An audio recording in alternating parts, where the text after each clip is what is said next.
కళ్యాణ్ దూకుడు పెంచారు. కాసేపట్లో కైక్లూరు బహిరంగ సభలో పవన్ పాల్గొనున్నారు.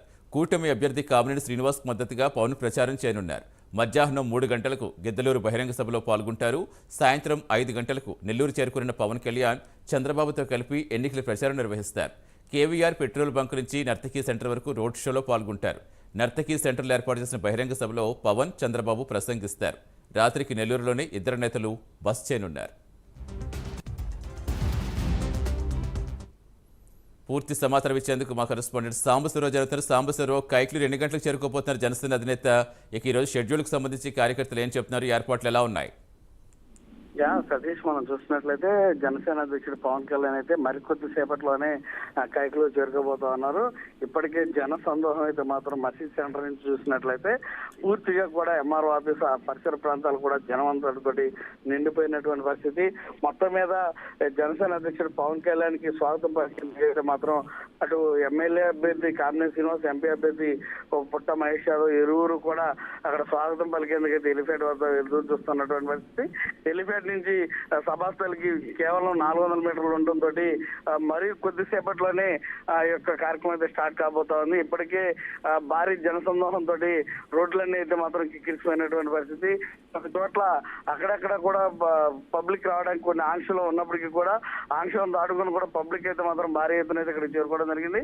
మరి కొద్దిసేపట్లో అంటే జనసేనానికి సంబంధించి ఉమ్మడి కూటమి అభ్యర్థిగా ఉన్నటువంటి జనసేన, టీడీపీ, బీజేపీ అభ్యర్థికి ఇక్కడ పోటీ చేస్తున్నటువంటి కామినేని శ్రీనివాస్ ఓటేయాలంటూ కూడా జనసేన అధ్యక్షుడు పవన్ కళ్యాణ్ అయితే ఇక్కడ ప్రచారం చేయబోతున్నారు. ముఖ్యంగా మనం చూసినట్లయితే ఇక్కడ ఉన్నటువంటి కాపు ఓటర్ని భారీగా ఆకర్షించేందుకైతే మాత్రం ఈ యొక్క సభ ఉపయోగపడుతుందంటూ కూడా కామినేని మరియు ఇతర వర్గీయులు అయితే ఆశపడుతున్నటువంటి పరిస్థితి. అదేవిధంగా ముఖ్యంగా మనం చూసినట్లయితే ఇక్కడ ఇప్పటివరకు జరిగినటువంటి రాజకీయ పరిణామాల దృష్ట్యా పవన్ రాకతో మాత్రం కైకలూరు ఉమ్మడి కూటమి అభ్యర్థుల గెలుపు ఖాతాలో పడిపోయినట్టుగా కూడా ఇక్కడ జన సైనికులు కానివ్వండి, ఇతర పార్టీ నాయకులు కూడా చెప్తున్నటువంటి పరిస్థితి.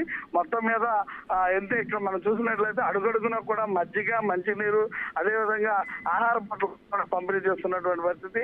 వృద్ధులకి, వికలాంగులకి అయితే కూడా సపరేట్ గా గ్యాలరీ ఒకటి కూడా ఏర్పాటు చేసినటువంటి పరిస్థితి. మొత్తం మహిళలు కూడా పెద్ద ఎత్తున ఇక్కడ చేరుకుంటున్నటువంటి పరిస్థితి. మొత్తం మీద జనసేన అధ్యక్షుడు పవన్ కళ్యాణ్ అయితే ఏ విధమైనటువంటి స్పీచ్ ఇవ్వబోతున్నాడు, కైకలూరులో ప్రజల్ని ఉద్దేశించి ఏం మాట్లాడబోతున్నాడు అనేది కూడా మరికొద్ది సేపట్లో స్టార్ట్ అవబోతోంది. కైకలూరులో ఇప్పటికే ఉన్నటువంటి సమస్యలన్నింటినీ కూడా అంటే ముఖ్యంగా మనం చూసినట్లయితే కొల్లేటి సమస్య కానివ్వండి, ఇతర సమస్యలు ఏవైతే ఉన్నాయో ఆ సమస్యలన్నింటినీ కూడా ఇప్పటికే ఈయన ఆయన దృష్టి తీసుకొచ్చినటువంటి పరిస్థితి. వాటన్నిటికీ సత్వర పరిష్కారం చేసే విధంగా రానున్నటువంటి రోజుల్లో ఏదైతే కూటమి భాగస్వామ్యంలో వచ్చేటటువంటి ప్రభుత్వం రాగానే వాటన్నిటినీ క్లియర్ కట్ గా రూపుమాపుతా ఉంటూ కూడా వాటన్నిటికీ పరిష్కారం చూస్తూ ఉంటూ కూడా పవన్ కళ్యాణ్ ఈ స్పీచ్ లో తెలియజేయనున్నారు. ఈ స్పీచ్ సంబంధించి కైకలూరు సిటీ మొత్తం కూడా భారీ ఎత్తున అయితే పబ్లిక్ అయితే రావడం మాత్రం భారీ ఎండను సైతం లెక్క చేయకుండా యువత కానివ్వండి, మహిళలు కానివ్వండి భారీ ఎత్తున రావడం మాత్రం మనం గమనించాల్సినటువంటి విషయం. Satish, right, thank you Sambasivarao.